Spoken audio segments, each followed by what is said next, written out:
The talk I'm going to give is about death and other difficult words. I am a lead content designer. I work for the digital team at the Co-op, and I specialise very much in writing for funeral care, Co-op Funeralcare. I've advised a lot of other businesses and government businesses about how to speak about death, dying and bereavement, including the NHS and Gov and some banks. And Care Hospice is a chain of hospices in the US, and I regularly meet with them to help advise on how they write about hospices and what people are there for.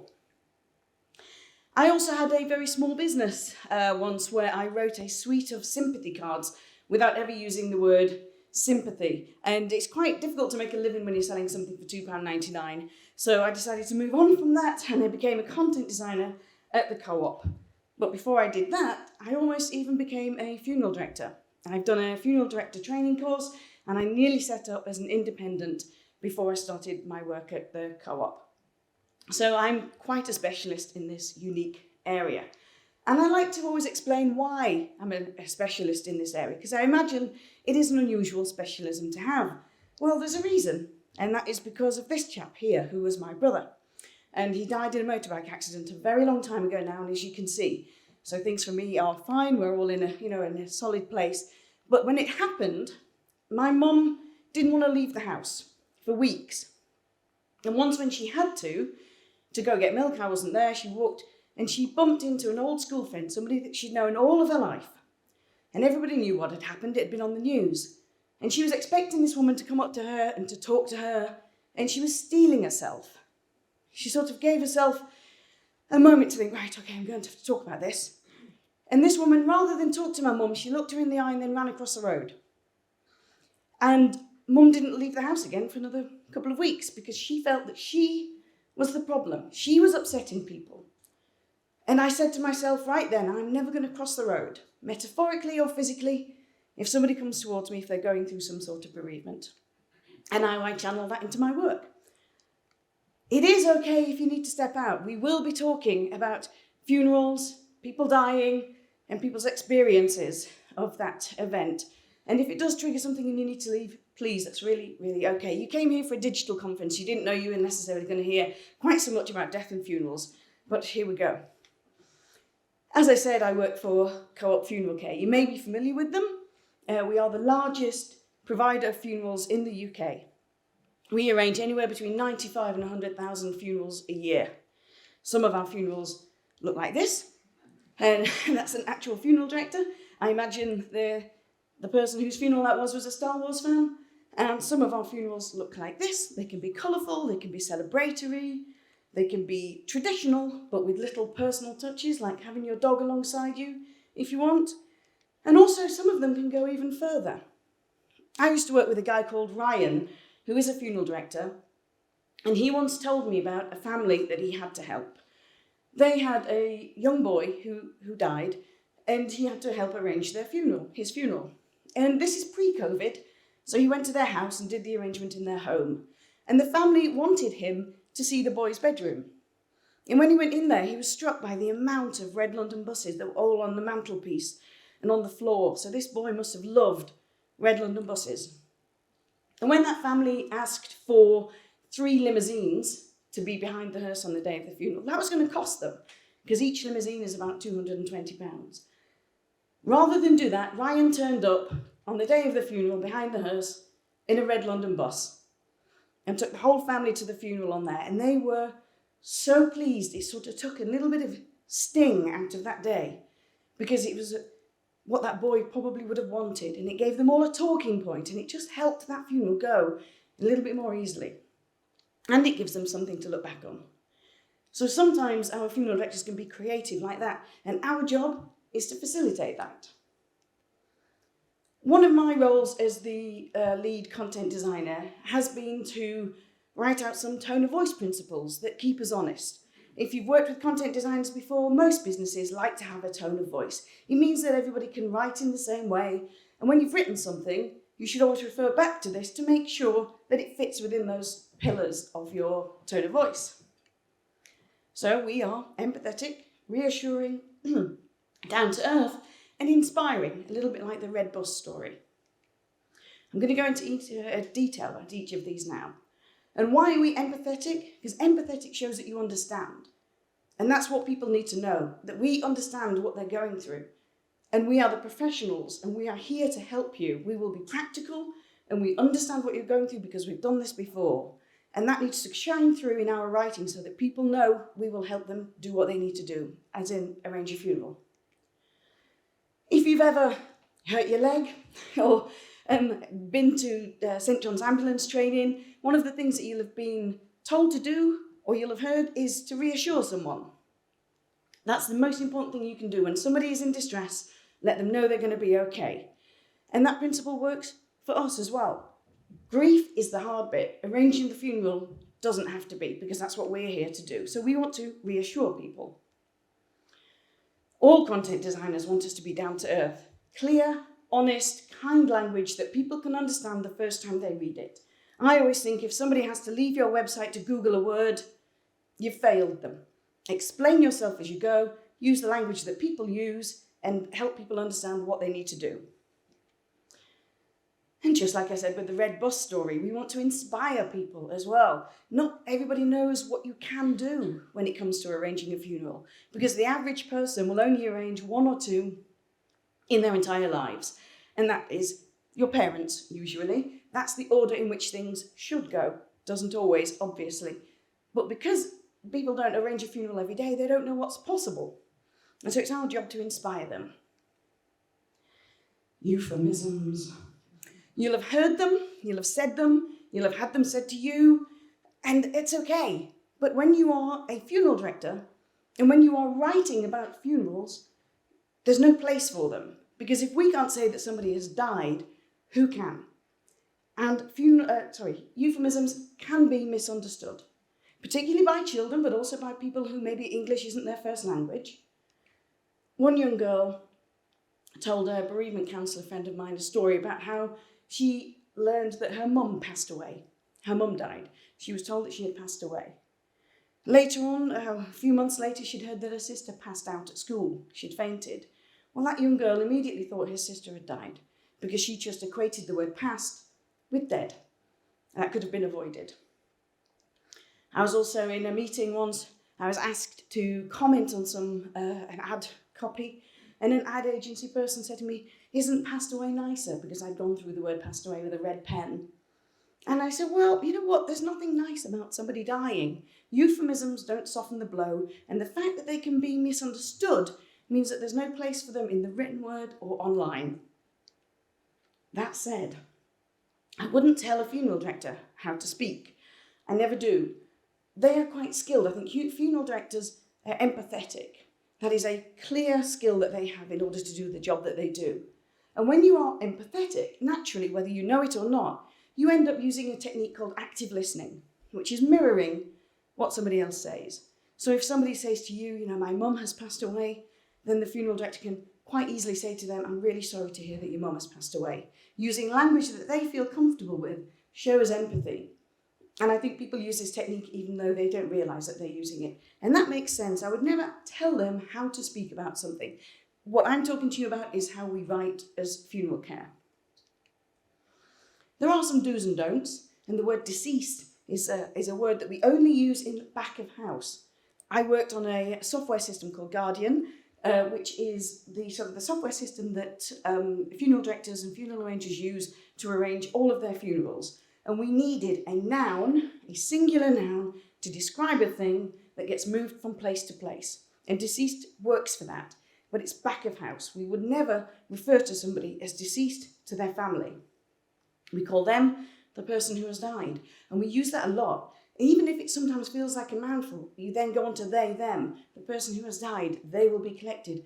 We will bring the person who has died. It just makes more sense and helps everybody understand what's happening. This isn't just me. This isn't just my rant. It isn't just my belief.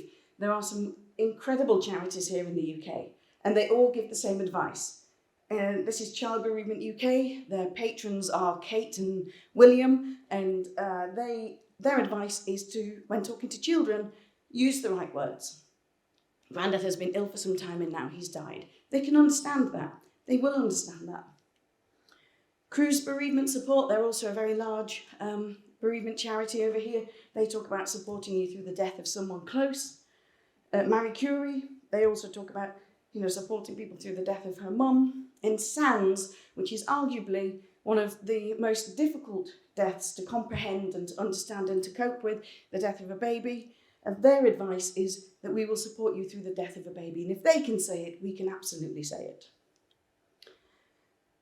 It's also important to do user research with people who are grieving and not make assumptions about folk. And this is something that we've started to do in the last few years. We've always done user research at Co-op, always. We've got a really strong user research community. But there was some trepidation about doing user research with people that have been through an experience like this. Should we worry them? Will it upset them? We don't want to make things worse. But if you're going to make your services for them, you need to talk to them and show them your services. And particularly recently, when we did a new part of the website that we will call imminent need. Imminent need is not a client-facing term, it's internal. And imminent need is that little brief period of time before somebody dies but wants to arrange their funeral for themselves. We have a big space in pre-need funeral plans. We sell a lot of funeral plans. When somebody buys a funeral plan, they are usually quite fit and healthy. They might have retired, got a lump sum and use it to buy a funeral plan. And the average age from somebody buying a funeral plan and then it being redeemed after they've died is about 7 years. So when you buy a funeral plan, it's a financial product, it's a pragmatic purchase. You are not in a distressed state of mind. But if you know that you're dying and you've got limited time and it's important to you to arrange your funeral, we should help people do that. We should facilitate that. And currently, this has been happening organically. Funeral arrangers will have these conversations with people, but there wasn't a sort of co-op-led way of dealing with this. And we, as a team, had some free time. We had 3 months where a project had gone off the boil, so we decided this is important to us. We're going to look into this. So effectively, we had to understand how to help people who know that they're dying plan their own funeral. How do you have those conversations? Well, first of all, you never make assumptions about people. This is a good life general rule anyway, but don't make assumptions about people that you're going to do user research with because they'll probably prove you wrong. And I'll tell you why in a moment. During this project, we spoke to people at different stages of their own terminal illness, and we spoke to family members of people that were terminally ill, and we spoke to funeral arrangers, soul midwives, stakeholders. We spoke to everybody that we could, and we had good, honest conversations with them. One man in particular stood out for me. This guy. It was a very sad story. His wife was terminally ill. She had stage 4 bowel cancer. And he was very distressed in the beginning of the user research session. He was sitting forward. He wouldn't let anybody speak. He was talking a lot. It was only him and our researcher, Jamie. It was just the two of them on a user Zoom call. We were all hiding in the background. But we were messaging each other on Slack going, this isn't going to go well. He's not calming down. He's not letting anybody speak. He's jabbering. He was asking us about Co-op. He was asking us about our end-of-year financial results. I don't know. That's not what we're here for. But a skilled user researcher will bring that person around, calm them down, give them the space, and let them speak. And that's what we did. And after about 20 minutes of this, us actually at some point thinking we might have to abandon this because it's not going very well, he relaxed. So much so, he even changed his own sitting position. He was no longer sitting at the desk looking at the user Zoom camera. He moved back to a chair further in the room, put his feet up, had his hand on the back of his head like that, and didn't look at the camera, but he spoke to the wall. And he told us about his wife's plans, how she's planning her own funeral, how he can't bear to hear about it, but he knows where her plans are when that happens. And we learned so much from him. And we learned little things that you wouldn't imagine, like it's actually easier to have a conversation or speak directly to somebody who is dying than it is to speak to their family or friend, because they are in a different place. They have, if they're wanting to plan their own funeral, there's more pragmatism, more calm than there is with their family or friend. So we learned that and we learned all sorts of things. When we showed him our content, it wouldn't be as good as it is without his help. And I think his motivation for staying on that call, because we gave him every opportunity to leave, but his motivation was that he just wanted to tell all of this to somebody that he's never going to see again. A little bit like therapy. At the end, he gave a really big sigh. All of us did. And we were all like, oh gosh, I'm glad we persevered. That was difficult, but I actually think he got something out of that as an individual. So how good that we actually did feel brave and we spoke to him about it the way that we did. We did another project. We're doing lots. We always do. We have lots of products that we work on at Co-op. And one thing that we've been asked to explore was, would it be useful to have a make an appointment button on our website? One that you could, use to make an appointment with an actual funeral director in a funeral home near you. Would that be helpful? We didn't know, so we did some research. And the part of the research participant list that they needed to, we needed to them to have done certain things, is they had to have arranged a funeral in the last 2 years. And this guy, the Glaswegian, he was ever so gruff. He had I am all right. Oh, sorry, terrible, terrible impression. Don't do impressions of people you do research with when you're doing a talk in front of people. But he seemed really fine. He was just going through, yeah, maybe I'd do that button. Yeah, I don't know. And then he told us about some of the things he's had to do. And we were showing him quite a dull prototype, actually, because effectively it is just make an appointment. Is this what you want? And towards the end, our user researcher asked him, what advice would you give to somebody else who's arranging a funeral right now? What would you say to them? And I don't know what it is in that question, but he just broke down. A big cry came into his throat and he started to sob. And we were all, in the background hiding on user Zoom going, oh my goodness, oh God, what do we do? Do we carry on? And skilled user researchers are worth their weight in gold. Gave him time, asked him if he wanted to continue, gave him every opportunity to stop there. We just had a couple more pages to show him. But this guy took a breath, took a couple of minutes, had a sip of water, and then just straightened his face and he said, no, I want to carry on. I want to get through this. I want to make sure the next person going to arrange a funeral can do it better than me. That was his motivation. So sometimes when people agree to do this research, because of course it's always consensual, they know what they're being asked to do, but they get something from it. And there's a reason for them wanting to do this. So we have to give them every opportunity to speak, and don't be afraid to ask people who have been through something difficult. One of the reasons why this talk began, this section of the talk about user research, is because I've done this tone of voice talk many times. And very often at the end of a talk, and there's questions, somebody will say, should I do research with, one guy worked for a rape crisis centre. He said, should I do research with people who use our centre? And I said, if they want to, and you give them all of the facts, absolutely. Listen to them, give them a voice, let them tell you how it felt for them. Only then are you going to make your services more relevant and, right for them. There are some rules when you're researching with people that have been through something, and I think this is fair enough. Be clear, be upfront. There mustn't be any surprises. They have to know what it is they're going to be asked and what they're going to be talking about, so they can be a little bit prepared. Let them know they can stop at any time. Nobody owes any business their mental health, and if this is too much, it's absolutely okay to stop there. Our user researcher has some techniques, and we're doing some research in the next 2 weeks with people who have had to arrange a funeral for a child. Really difficult stuff. And Jamie has a technique where if he can see that they're becoming distressed, but they want to carry on, he then breaks it off himself. He has a couple of reasons and excuses, or like somebody's at the door or the phone is ringing, or I have to end it now. And he will end it on their behalf if he thinks that they need to end it. It's always got to be led by them.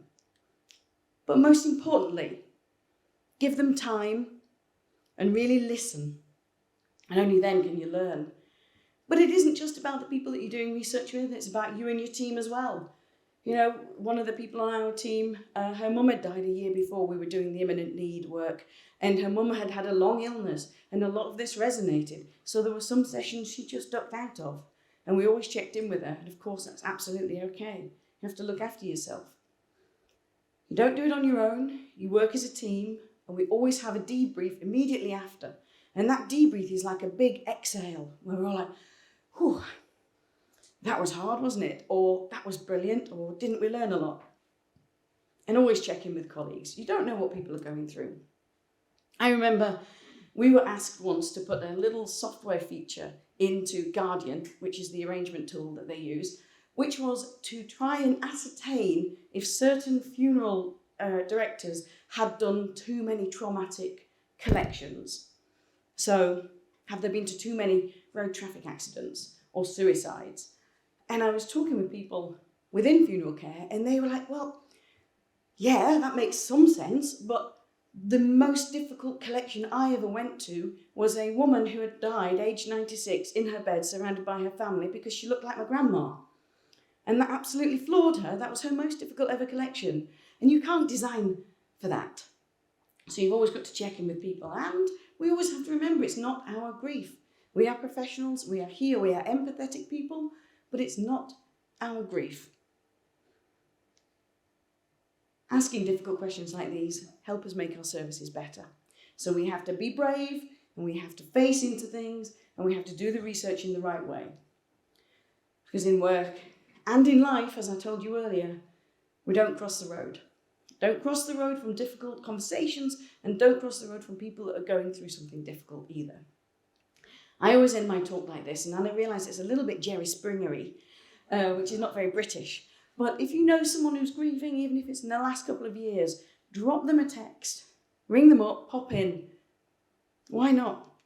You'll never remind somebody that somebody they love died, ever, because we don't forget that. What you're doing is reminding them that they lived, and that can be a really wonderful gift.